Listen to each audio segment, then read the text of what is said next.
Welcome back. So in today's question हम ये देखेंगे insert interval. Insert interval is also a very very important question on leet code.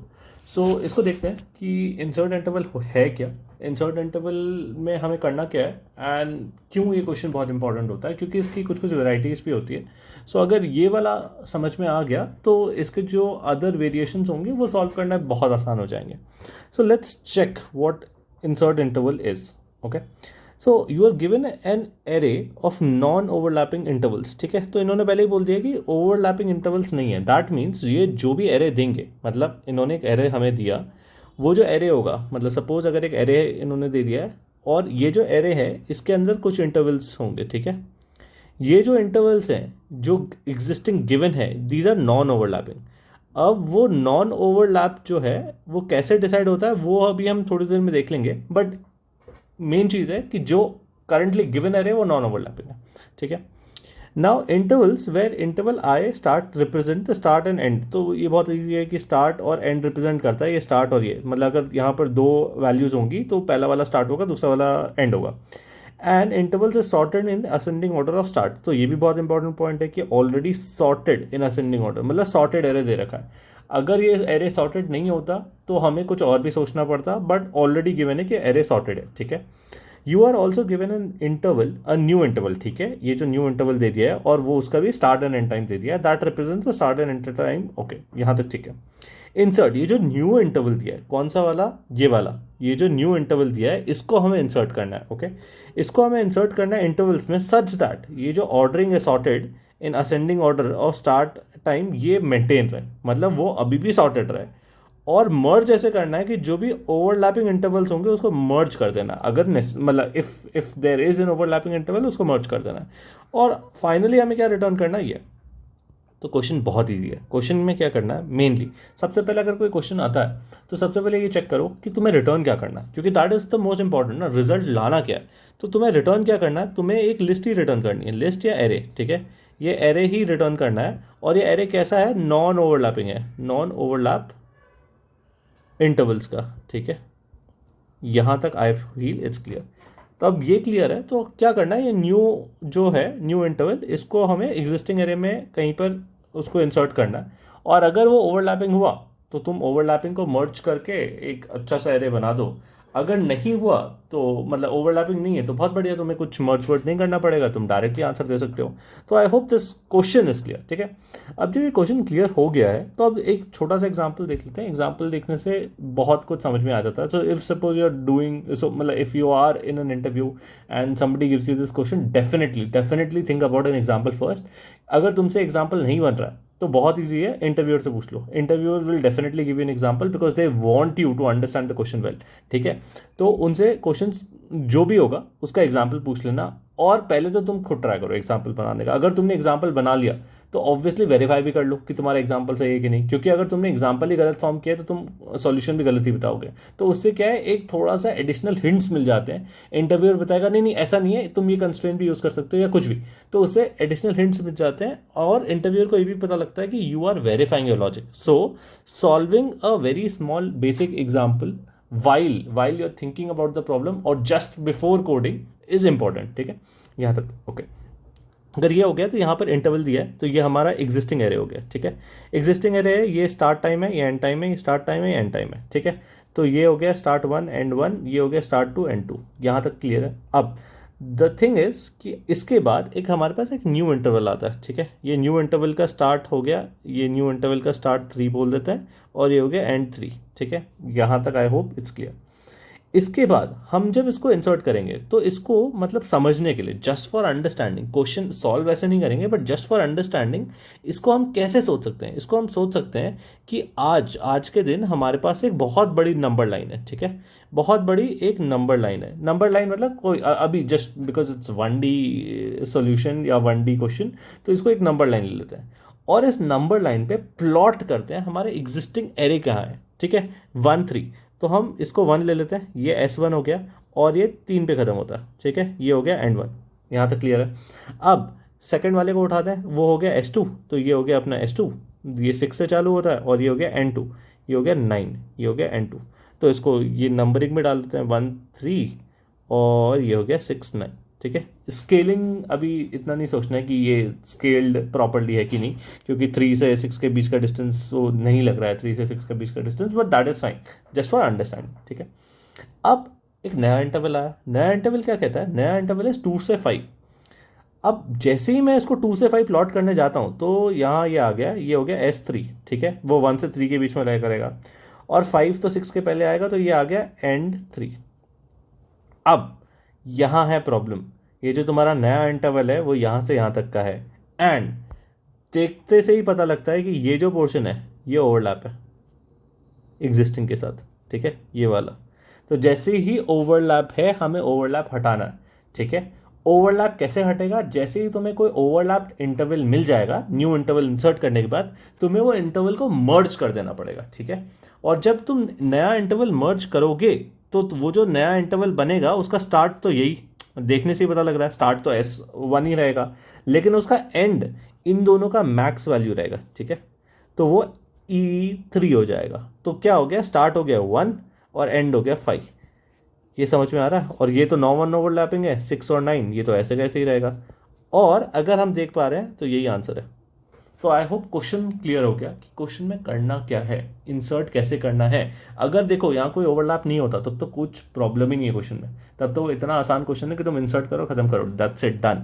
लेकिन जहाँ overlap आया उसको मर्ज करना पड़ेगा, and that is where the question का मतलब एक्चुअल क्रक्स चालू होता है, ठीक है। I hope this part is clear. अगर ये क्लियर है तो लेट्स थिंक ऑफ कि इसको सॉल्व कैसे करेंगे। अब to be honest question is fairly easy, ये वाला एटलीस्ट ये वेरिएशन, तो ये जब समझ में आ रहा है कि फेयरली इजी है, और इसकी ईजीनेस और क्यों बढ़ा दी, क्योंकि ऑलरेडी बोल रखा है सॉर्टेड है। अगर सॉर्टेड नहीं होता तो मैं नंबर लाइन पे प्लॉट करते टाइम तो चल जाता, लेकिन जब मैं लूप लगाऊंगा तब थोड़ा प्रॉब्लम आता, तो शायद मेरे को अरे ऑलरेडी मतलब पहले से सॉर्ट करना पड़ता using the start times of all the intervals that are given. But sorting नहीं यूज़ की तो टाइम कॉम्प्लेक्सिटी बच गई, सॉर्टिंग की टाइम कॉम्प्लेक्सिटी लग जाती, वो बच गई हमारी, तो दैट इज गुड इनफ। तो अब देखते हैं कि करेंगे क्या। सबसे पहले so I would say the optimal day. Now the thing is any time we are solving a question, मैं कभी भी ये नहीं बताऊंगा कि किस डोमेन का क्वेश्चन, किस डोमेन का क्वेश्चन एज इन कि इसमें किस टाइप का प्रॉब्लम है। लेट्स सपोज जैसे हमने लास्ट क्वेश्चन सॉल्व किया था वो डायनेमिक प्रोग्रामिंग का था, तो I will not tell you कि ये डायनेमिक प्रोग्रामिंग का क्वेश्चन है, क्योंकि जैसे ही मैंने वो बता दिया तो सबका माइंडसेट ये होता है अच्छा डायनेमिक प्रोग्रामिंग, अच्छा मेमोराइजेशन, अच्छा ये, तो वहाँ फोकस ही नहीं करना। फोकस कहाँ करना है, क्वेश्चन ये सॉल्व कैसे होगा, एंड देन रियलाइज करना अच्छा डायनेमिक प्रोग्रामिंग ऐसे इंप्लीमेंट होता है, ठीक है। सो ऑप्टिमल वे पे जाते हैं। ये डायनेमिक प्रोग्रामिंग का क्वेश्चन नहीं है, I was just giving an example. So let's see optimal way. Now the question is fairly easy, ठीक है। हमें ऑलरेडी सॉर्टेड इंटरवल्स दे दिए। अगर तुम्हें ऑलरेडी सॉर्टेड इंटरवल्स दे दिए तो क्या ये क्वेश्चन बहुत आसान नहीं हो गया। तो तुम ऑलरेडी सॉर्टेड और ये भी बोल दिया है कि नॉन ओवरलैपिंग है, मतलब उसमें कोई ओवरलैप है भी नहीं, तो मतलब तुम्हारे ऑब्वियसली इंटरवल्स ऐसे कहीं होंगे, ठीक है। और इसको मैं इंटरवल 1, इंटरवल 2, इंटरवल 3 और इंटरवल 4 बोल देता हूँ, ठीक है। सो अगर ये ऑलरेडी दे रखा है तो इजंट इट वेरी इजी कि मेरा जो भी न्यू इंटरवल होगा, अगर मैं न्यू इंटरवल बोल दूँ यहाँ पर, ठीक है, इसको मैं चेक करना चालू कर दूंगा। मैं पहले चेक करूंगा कि यार मेरे इंटरवल 1 के साथ क्लैश कर रहा है क्या। अगर तो क्लैश करने से पहले ये चेक करना पड़ेगा क्या ये मेरे इंटरवल 1 से छोटा है। अगर छोटा है तो बहुत बढ़िया बात है, इसको यहीं इंसर्ट कर देंगे, और बाकी का एरे वैसे के वैसे ही रहने दो, कोई प्रॉब्लम नहीं, क्योंकि सब नॉन ओवरलैपिंग है सपोज। तो ये हो गया पहला चीज़, ये चेक करेंगे छोटा है। अगर नहीं है तो ये चेक करेंगे क्या I1 से बड़ा है, और बड़े से बेटर है ओवरलैपिंग चेक कर लेते हैं, ठीक है। तो चेक करेंगे ओवरलैपिंग है क्या, तो सेकंड चीज़ है ओवरलैपिंग चेक कर लेंगे। अगर ओवरलैपिंग है तो मर्ज करने का सोचेंगे, तो वो स्टेप जो आएगा देखेंगे। तीसरी चीज़ ये हो सकती है क्या पता वो I से बड़ा हो और let's suppose just for simplicity I2 से छोटा हो। अगर वैसी बात है तो उसको 3 यहाँ पर इंसर्ट कर देंगे और ये सॉल्व हो जाएगा। अगर वैसा नहीं होता तो 3 में एक और केस आ जाएगा कि क्या पता वो I2 के साथ भी ओवरलैप कर सकता, तो वो हम देखेंगे। लेकिन एक विजुअलाइजेशन पॉइंट ऑफ व्यू से पता लग गया कि क्या क्या केसेस बनते हैं। एक केस हो सकता है तो छोटा है, best case, best possible case, overlapping नहीं है, इंसर्ट करो खत्म करो। सेकंड है ओवरलैप देखना पड़ेगा। थर्ड है कि आगे जाना पड़ेगा। नाउ द बिगेस्ट क्वेश्चन ये आना चाहिए कि ठीक है, the crux of the question is कि हमें ढूंढना है ओवरलैपिंग है कि नहीं, ठीक है। तो ओवरलैप हो रहा है कि नहीं इंटरवल।